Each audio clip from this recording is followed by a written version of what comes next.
Opa, tudo bem? Eu sempre gostei de jogos de terror que trazem essa estética dos clássicos de PS1 e PS2 para os dias atuais. Só que no meio de tantos jogos, um em particular acabou chamando muito a minha atenção: Signalis. O jogo tem uma ambientação claustrofóbica e opressora, apresentando uma narrativa propositalmente confusa, repleta de momentos abstratos que geram sentimentos de estranheza, desconforto e até mesmo agonia.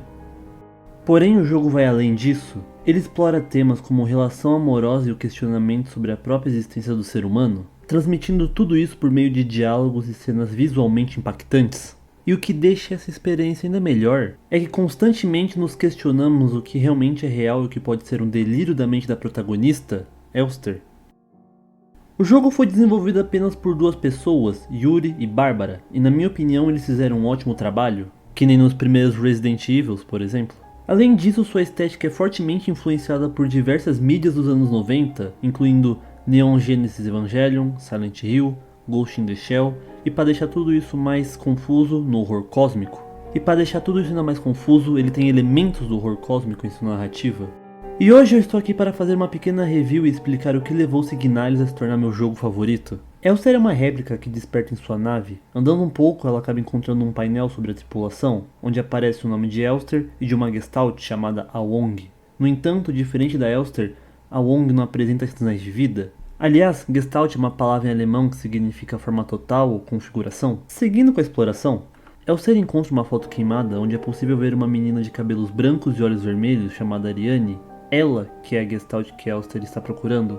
E é nesse momento onde ocorre a primeira mudança de câmera do jogo. Em vários momentos o jogo altera a câmera isométrica para a própria perspectiva da Elster, permitindo uma interação mais detalhada com o cenário e deixando tudo isso ainda mais imerso. Depois de resolver um puzzle, Elster percebe que Ariane não está em sua cápsula e que pode ter saído da nave. Então ela veste um traje e decide sair para procurar sua companheira. Assim que ela sai, ela acaba se deparando com um planeta coberto por neve. Ela caminha por uma paisagem desoladora até encontrar uma formação de rochas que, se você prestar bastante atenção, parece ser uma espécie de passagem que leva para um buraco. Ao entrar, dá para ver que tem um outro buraco dentro, e entrando dentro desse buraco tem uma sala? Ok. Nessa sala misteriosa contém um cofre trancado por correntes, livros, um rádio e um computador, e uma pintura de uma ilha. Mas o que chama mais atenção, além do cofre, obviamente, é um livro sobre a mesa, O Rei de Amarelo. Esse livro existe na vida real e será um elemento muito importante para a história. Fazendo uma pequena passagem rápida pelo livro, é citado que, no universo do Rei de Amarelo, qualquer pessoa que lê esse livro acaba enlouquecendo, e principalmente começando a ter espécies de alucinações, e enlouquecendo no processo. A trama do universo de Signalis são apresentadas de maneiras fragmentadas e diálogos com os poucos NPCs que encontramos. Aos poucos descobrimos mais sobre as réplicas e seus diferentes modelos, além de entender o que essa tal de promessa que aparece em todo lugar. Um detalhe interessante é que dentro desse universo 3 idiomas são usados, inglês, alemão e japonês. Isso reforça mais ainda essa estética retrofuturista. Infelizmente, Signalis não tem uma tradução oficial para português, o que pode ser um obstáculo para algumas pessoas que não entendem inglês. Mas quem sabe no futuro um mod possa resolver isso, permitindo com que mais pessoas conheçam o jogo. Se tem uma coisa que esse jogo faz bem é construir uma ambientação opressora e claustrofóbica, como tinha dito no início. Em locais que deveriam ser amplos, como um refeitório, acaba sendo tudo bem apertado e desconfortável. Isso faz sentido dentro da narrativa, já que grande parte do jogo se passa na instalação de mineração chamada Sierpinski. Além dos espaços físicos, outros aspectos contribuem para a atmosfera sufocante e opressora, que é a presença de um governo opressor e ditatorial, que vê o ser humano como uma espécie de máquina. Podemos notar isso em vários detalhes espalhados pelo jogo, com a proibição de qualquer coisa que seja relacionado a artes, câmeras espalhadas por todo lugar, cartazes de propaganda que reforçam a doutrina imposta nas pessoas desse universo, e até mesmo uma sala de tortura para aqueles que saem da linha. E o interessante é que um dos primeiros cartazes que encontramos tem tanto a ver com as regras desse governo, quanto a própria gameplay do jogo, a regra dos 6. Se você já jogou algum survival horror clássico, a jogabilidade de Signalis vai parecer bem familiar. A regra dos 6 fala que qualquer pessoa só pode levar uma quantidade específica de 6 objetos, e isso acaba sendo uma tática do jogo de falar com o próprio jogador para falar da limitação que ele tem, o que obriga você a gerenciar seus recursos com cuidado e fazer várias idas e voltas à safe room. O jogo também possui um arsenal bem variado, na minha opinião, que inclui uma pistola, revólver, shotgun, rifle, submetralhadora e uma flame gun, que pode ter uma munição explosiva ou incendiária. A quantidade de recursos espalhados pelas fases acaba sendo boa até, mas como em qualquer survival horror, vai ter algumas fases onde eles vão ser limitados, então às vezes fugir sempre é a melhor opção. Então quando você se depara com um inimigo, às vezes tentar passar por ele sem fazer barulho e evitar, ou até mesmo fugir, chega a ser a melhor opção. Agora falando um pouco dos inimigos do combate, ele até que é bem simples. Sempre que você mira em um inimigo, um quadrado vai aparecer em volta dele, e quanto menor ele ficar, maior vai ser a chance de acerto. Porém, um detalhe interessante é que mesmo que se você acerte vários tiros nele e derrube o inimigo, ele ainda não morre. Depois de derrubar o inimigo, você precisa ir até ele e pisar, mas isso também não significa que ele morreu. Porque depois de um tempo passando na mesma sala, ele pode voltar à vida. Para garantir realmente que um inimigo está morto, você precisa utilizar a Flame Gun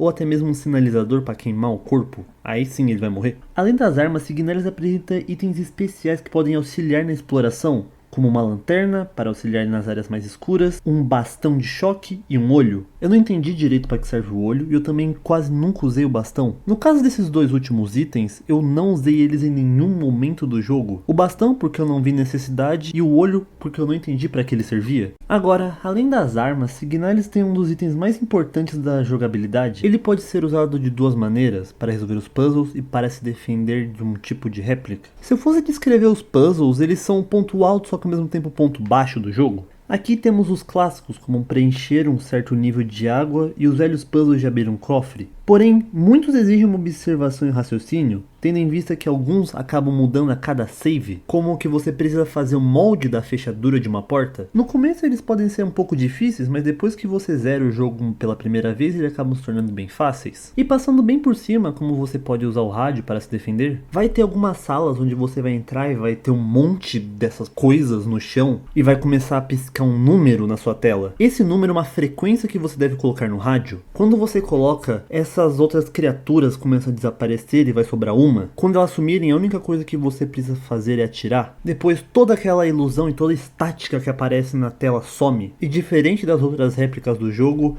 você só precisa matar ela uma vez, ela não volta de novo à vida. Agora, não adianta só ficar falando sobre réplicas e tudo mais se eu não acabar falando o que são elas. As réplicas são androides criadas para desempenhar uma função específica, como mineração, segurança, reparos de nave, entre outras funções. Durante as explorações das fases encontramos algumas réplicas que ainda não foram corrompidas e não se transformaram nos inimigos. E o mais interessante é que cada uma delas tem uma personalidade própria, elas possuem sentimentos, memórias, e chegam até mesmo a desenvolver fortes relações afetivas e amorosas com outras réplicas, ou até mesmo com outras gestalts. E em diversos momentos o jogo transmite sensações de dor, solidão, desesperança, refletindo as dificuldades desses personagens. Além desse diálogo, uma coisa que mais reforça tudo isso é a trilha sonora. Signalis carrega uma carga emocional que não é só passada transmitida através dos diálogos, mas também dessa trilha sonora. A música em Signalis, assim como em qualquer outra obra, tem um papel crucial na construção dessa atmosfera. Em diversos momentos, a trilha transmite uma sensação de solidão e desespero, refletindo o que as réplicas e o próprio jogador estão sentindo.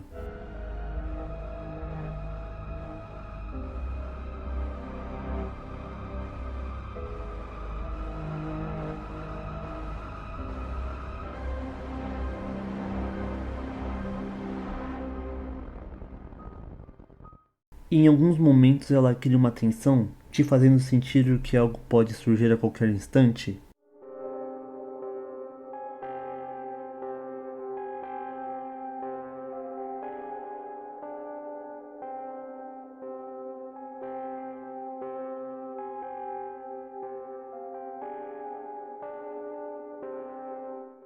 E em outros traz uma calmaria ilusória tentando te deixar mais vulnerável.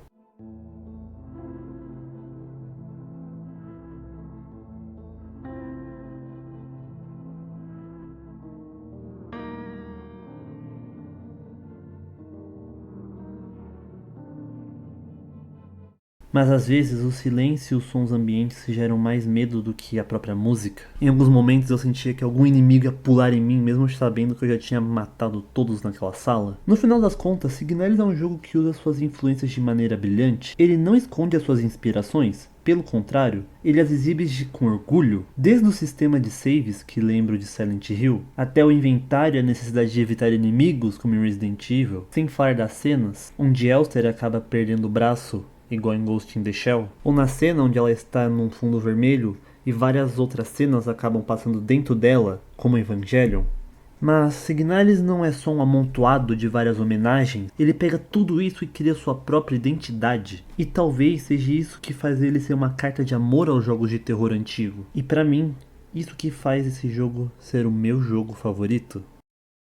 Oi, se você curtiu o vídeo e conhece alguém que possa gostar, deixa um like ou compartilha, isso ia me ajudar muito. Tem muitas coisas que eu deixei de fora para não estragar a experiência caso alguém queira jogar. Eu sei também que tem coisas que estão meio confusas, porém, pro meu primeiro vídeo eu tentei deixar tudo de uma forma mais coerente e eu peguei os aspectos mais importantes para falar aqui no roteiro.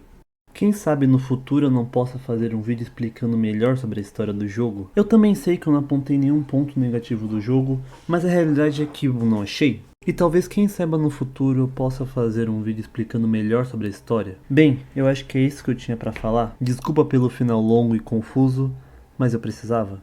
E até a próxima.